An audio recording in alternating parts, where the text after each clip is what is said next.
What is up, legends? We are back with HypeWatch. Another week down, another week more interesting news. The hype of the week is like, wow.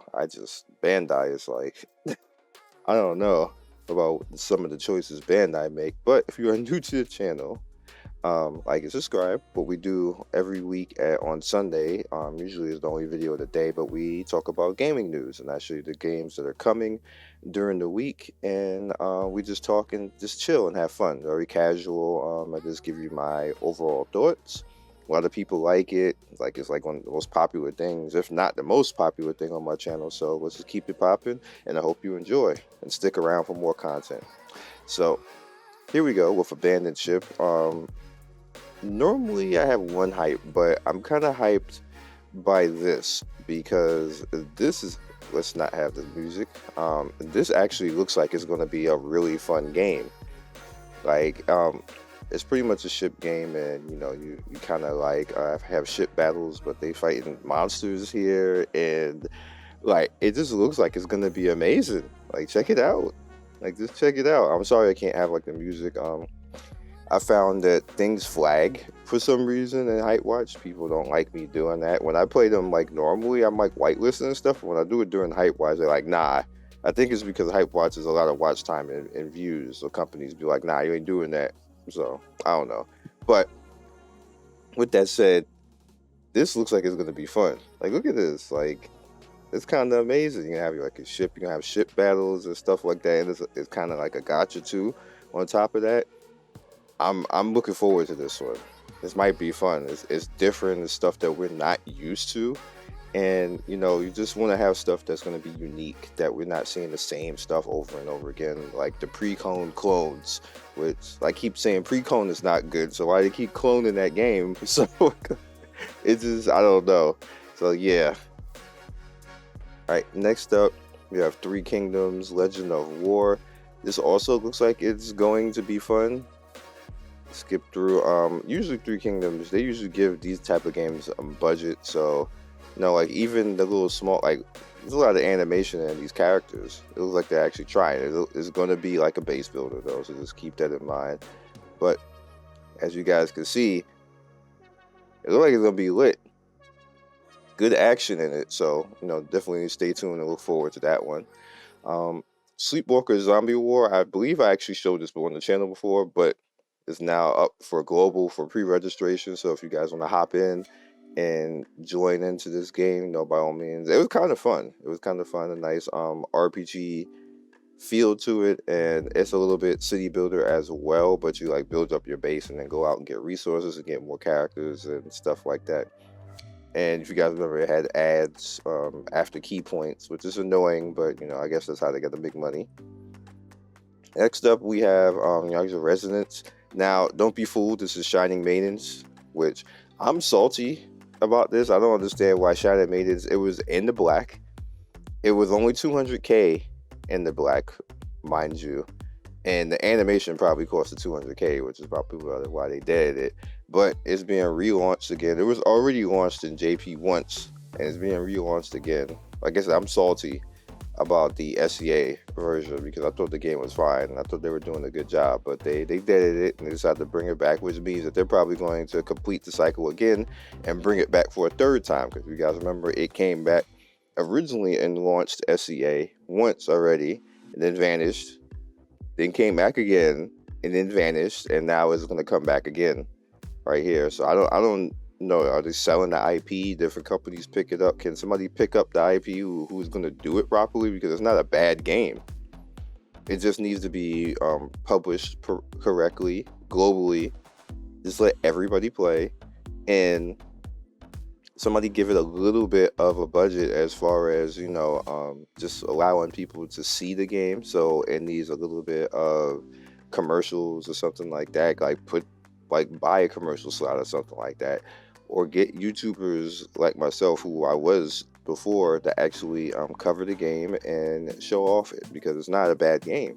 It's actually better than a lot of games that we see recently in the past year. So I don't know what's going on with that. Again, probably improper gaming management, which is kind of a problem in the industry. Tower of God. As you guys can see, it's up for pre-register right now. I did show this before, but it does have an official thing on that. And then on top of that, which don't get gassed, global. That doesn't mean it's coming out now, but they're trying to register it for that. I'm just telling you now, and before somebody come out and be like, "Oh my God, it's going to be global." Shut up. like it was probably going to be a year from now. So it's probably going to be a year from now. It's not even out yet, so which means it's probably going to be a little bit faster, but they're trying because Tower of God is pretty popular. And if you look on TapTap, there are a few videos up, and it don't look that bad. So yeah. Mirrorverse, Disney Mirrorverse. Here we go. Gonna be launched. I thought this already was launched, but I was told that was like early access and SEA. It's not launched. So here you go. If you guys are into this type of thing, it's coming. Here's your link and everything else like that. Three Kingdoms World Rising. This is a different Three Kingdoms from the other game that they showed you. They just throw that name out there. It's like a historic name, so multiple game companies use it. This is another base builder, city builder, but it boasts, and I actually looked at this before, but I didn't cover it. Like massive combat, like you control it and you get it on like a little small screen. I don't know how that's going to play out on a mobile platform with that many things, that many pixels all moving around like that. It usually doesn't do that well, so we'll see. Soultide is actually in a few days, I believe the 30th. So this is the official launch of Soultide. I want to like this game, but inherently this is a slow game. It kind of feels like Destiny Child and the combat, so that kind of like threw me out. Do got the nice cutie right here. I appreciate the dark skinned waifu and everything else like that, but it's a slower type of RPG, so you really gotta like the characters to get into this. I'm gonna look at it global, just to review it when it's global, but I'm probably not gonna stick around and anything like that. Not that the game is bad, it's just not my taste, but it might be somebody's taste. Bacchus, High Tension. I thought this was already out.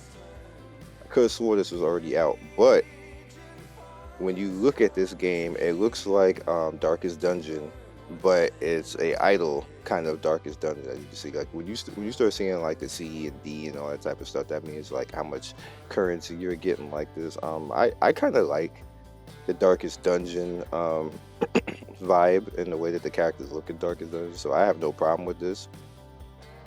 And these are the type of idle games I can tolerate, where it's a little bit interesting. So we'll see, but there's the link for it. Infinity Souls, they showed this before, but now they are ramping up a little bit more. Like I told you guys, I'm deeply paying attention to this game because they put a lot of industry power behind this. There's a lot of animation and money and famous people voice acting and everything else like that. You don't do all of that for a game to suck. So we'll see. Like there's a lot behind this, and like majority of all this is in English, so definitely pay attention to this game. This is like a mini hype in the hype that I want to keep reiterating that people should pay attention to, because this one might be the big one coming too. Kuro Land, I'm going to put it up here. Alright, so this is the reason why you're looking at this game. What I pay attention to is how expensive certain things look to actually make. Now this is a chibi game, but if you look at the characters, that is a lot of animation on that little chibi girl right there. That's a lot of art right there, so it may not necessarily suck. Now it could, but in most cases when they do things like that, it's like this is a little bit like some budget, not like me being meme, but this is a little bit. But then when you go over here and then you look at this, you're like, they kind of not using too many frames, and it's weird. But when you see them standing there like that, they're using frames, but they didn't use it in the combat. So that's why I'm putting it up here. Like that's maybe 3-4 frames in the combat. So we'll see. It's going to be on the fence. It could be cool. They can have a little bit of stuff to it, or it could suck. So we'll be on the fence about that one, but I did want to show it because it's relevant. Next up, I like actually showing music games. Britannia is a music game. However, I'm not obviously going to be able to show that on YouTube because YouTube don't like music games. Any music game you try to show on YouTube is going to flag. They almost never let you monetize that at all, or even show it. Sometimes you can't even show it because it'll be locked out. Like it'll be locked in Japan and it'll be blocked here. So I'll do a video on like a music thing. Like I tried to do a few videos like that. The female idol game, that game is lit, bro. You know how much editing I had to do just to even show you that game. It took me a day. So much stuff flagged, like the menu flagged, like the girls jumping around, like when they did a celebration, when you did something right, that flagged. You couldn't show. I was like, bro, what is happening? And they were so nice. The people, the devs of that, they really wanted me to showcase the game. So that's why I went through so much trouble to showcase the idol K-pop game, and it's a really good game. Like I played that for at least a week or two. I know you're like, bro, a week or two, but I played it for a week or two. Like I want my girls to be stars and all that type of stuff, and be good. And I had like a lead singer that was like, she was getting like movie deals and stuff like that. It's kind of cool to see stuff like that, but you can never show it on YouTube because the music companies be like, nah, you can't show our music, you can't play our music, you can't do none of that. We know it's in the game, and all of those games die. Every single one. Like I don't understand the music industry. Like if you want a share of it, then make it some way on YouTube that you can get a share of it. Don't just monetize the entire video like you made it. That doesn't help you. Nobody is seeing the game now, so you're not making any money. You're not making any money because nobody is seeing the game. Like I don't understand.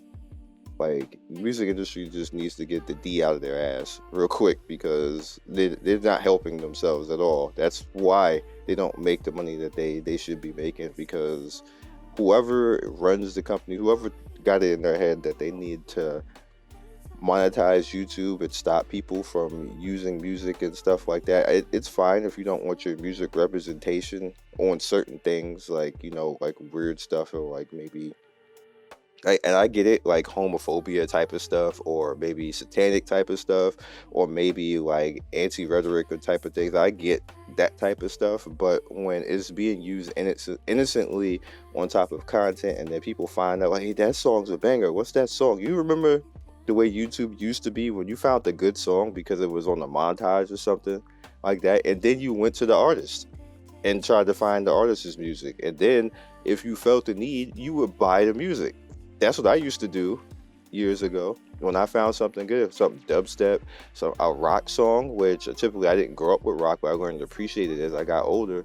And I found it on a montage or something like that, maybe some Call of Duty or something like that. Yeah, what rock song is this?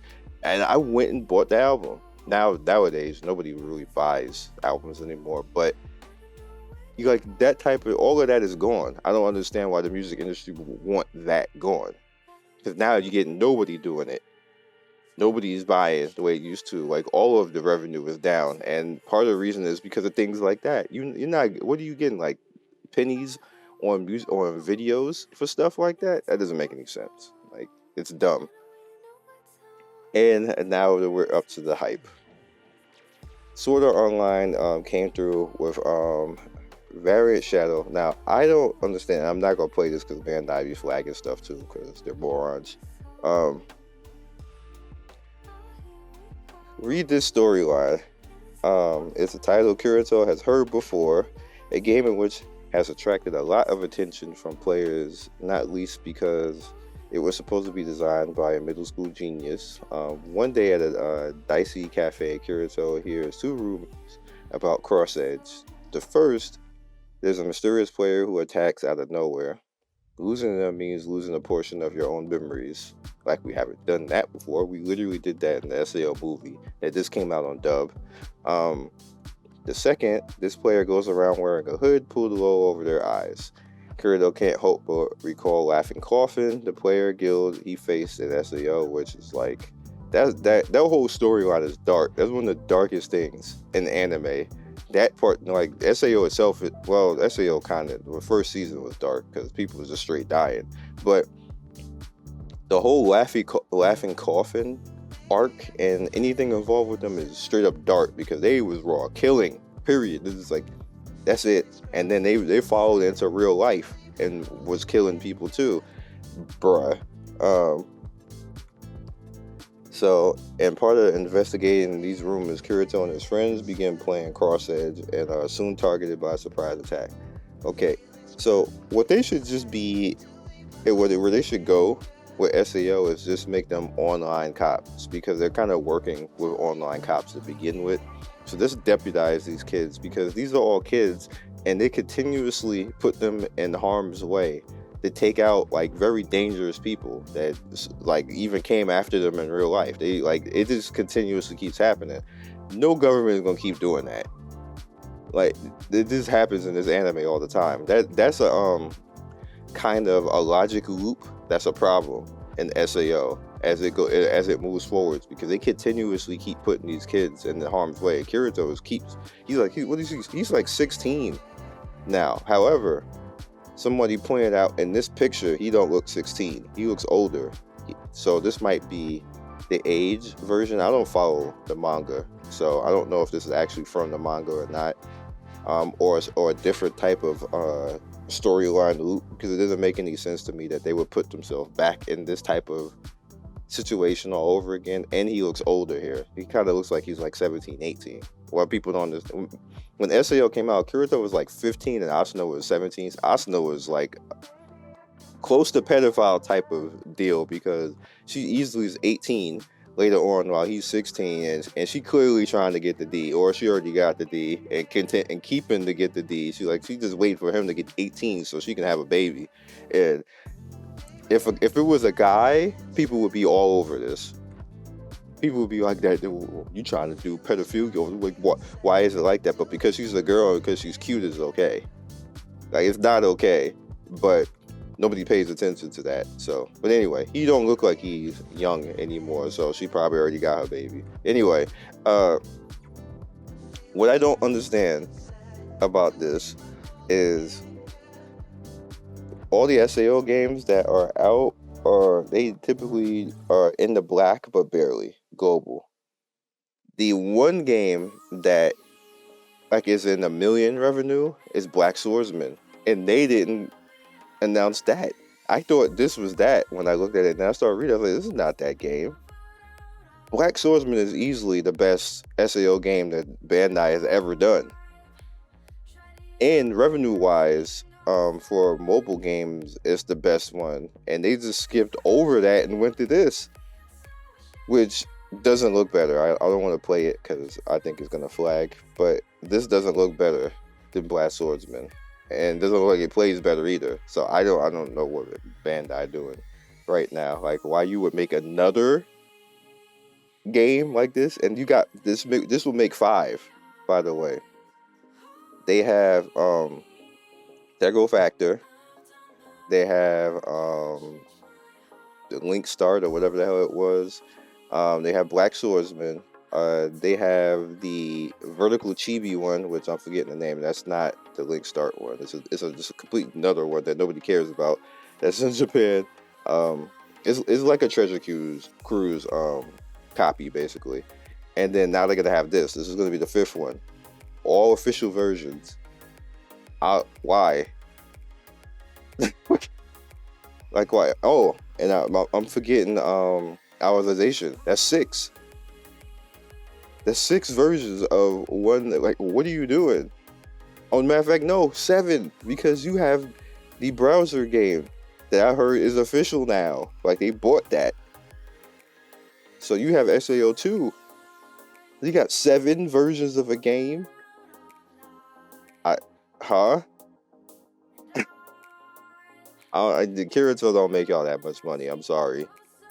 The manga and the anime do, but not the games. Like I be trying to get people interested in Houralization, but people be looking at like that claymation animation and be like, bro, you tripping, and they be out. I be trying though. You'll see, I be trying. Like I think it's a good game and that it's fun and it has a lot of good aspects to it, but people be like, nah. And then nobody can play Black Swordsman because they need Billy or Chinese ID. So that's out. Black Swordsman is actually a really good anime game. I don't get it. The choices that companies make sometimes, like you could clearly tell that it has to be some old man that doesn't look at the internet, don't even know, and he probably don't even have a cell phone. He probably got a flip phone from Nokia. He probably got OmniPoint. Who knows what OmniPoint is? That he pay per view. Not pay per view. He got prepaid minutes on his phone. He don't even got a cell phone plan. He can't even play video games. He just look at the screen and see numbers and be like, do it. I really literally think that Netmarble, Nexon, and Bandai have three old men like that, or it might be the same old man and he like a billionaire and don't keep just like, I can't understand the level of idiocy that some of the choices and that these companies make. It is bad, like bad, and people think that I'm like being mean. And and the funny thing is that when I defend companies and say, hey, like this right here is not that bad. Oh, you a shill and they paid you off. This must be sponsored, something like that. But if you listen 95% of the time, I'm calling companies idiots. Like, what is this? And calling out pay-to-win practices and not letting them get away with stuff like that. Like, I'm doing that with the slime game because people are defending it. Oh, like they're making choices and stuff like this, but they still got the damn pay-to-win wall. They just glossing over it. The same thing with Smilegate and Epic 7. The pay-to-win wall is still sitting there. They just giving you more stuff to try to make you ignore the pay-to-win wall. No, don't ignore the pay-to-win wall. Stay on that. Stay locked on that so they can't hide behind it. We don't care that you're giving frills. We don't care that you're giving free summons and stuff like that. Get rid of the pay-to-win wall. You don't need it. You ain't making money. So literally the only reason that you have it there is because you think that it's going to make more money, or you maybe get a whale out there to believe in it or something like that. Y'all stop falling for BS. Stop falling for BS.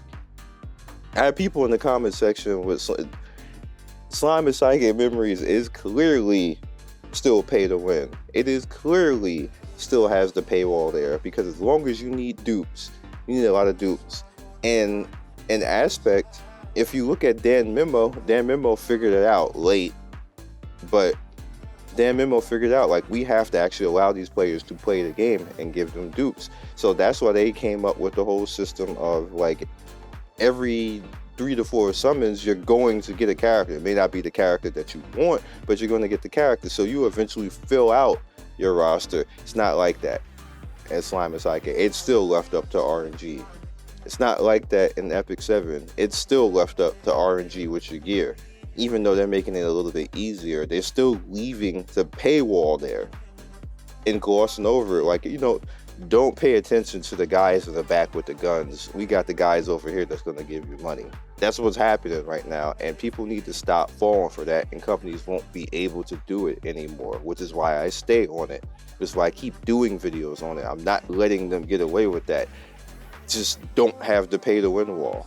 Just if you're going to have VIP, allow free players to actually earn the VIP, which I almost single-handedly encourage that in companies. I'm not letting anybody get away with saying, hey, no, that was me.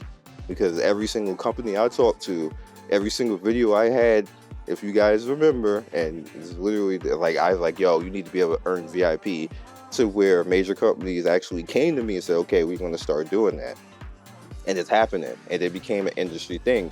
Now almost everybody is doing that now, that you can actually earn VIP over time. And then another thing is people just decided to say, oh, well, now they got SVIP.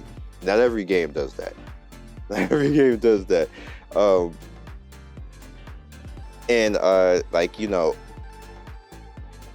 just want to be out here to be the positive influence and make sure that stuff is not predatory, because I have the platform to actually make sure stuff is not predatory. If I don't use my platform to actually help and do better and make it so that it's more affordable for people, then there's no point for me to actually be out here. There's no point to just make videos and talk to you guys if we are not going to do something positive with it. Like, my goal is to make companies not hide behind paywalls. anymore, to not be predatory, to understand that we're in a pandemic, to understand people don't have money for stuff like this and they just want to have fun. And if you will just allow people to have fun, you will make money. It's a really simple thing. And the Asian culture is very stubborn. Western world is kind of different when it comes to this type of stuff, and they kind of don't really do. But the Asian world is very stubborn when it comes to actually listening to the global side with things, and they try to get away with stuff, which is why I don't put up with that anymore. Like, Bandai has been in the mobile business for 12 years. And they have done the same stuff from 12 years ago to now in all of their games coming out. You don't get to say anymore, like in Slime and Psyche, which is my major point in that. You don't get to say you didn't get it. You don't get to say, okay, we realize now that this may be too paid. No, you knew 12 years ago. Stop lying. You knew 12 years ago when we told you that. You knew 12 years ago in Dokkan. That's how long it's been. The same thing with Netmarble. With all of their games, like when they come out, like in Marvel Future Revolution, we realize it's a little bit oppressive. Bitch, you knew in what was the Chronicles game when you sold outfits for power and everybody left the damn game. Why the hell would you do that a whole 6 years later in Marvel Future Revolution when you do in that game? Stop falling for that stuff, y'all. This is why I be out here making videos like this. It doesn't make any sense. Like, it's like people don't remember history anymore, and then they fall for the lip service. These companies be lying to your face. Oh my God. This is why I be on them. And then people get mad and say that I'm toxic. No, it's not toxic. I'm tired of them lying. They be lying to your face. Just straight lying. Nexon did it so much that they put themselves out of business in global. Man. Stop falling for it. Stop it. I will catch you guys next video. Peace. Thank you, Legends, for getting to the end of the video. We do 3 to 4 videos every day. Don't forget to like and subscribe and hit that notification bell so you can be first in notification squad. I love everybody who stops by, and I will see you next video. Peace.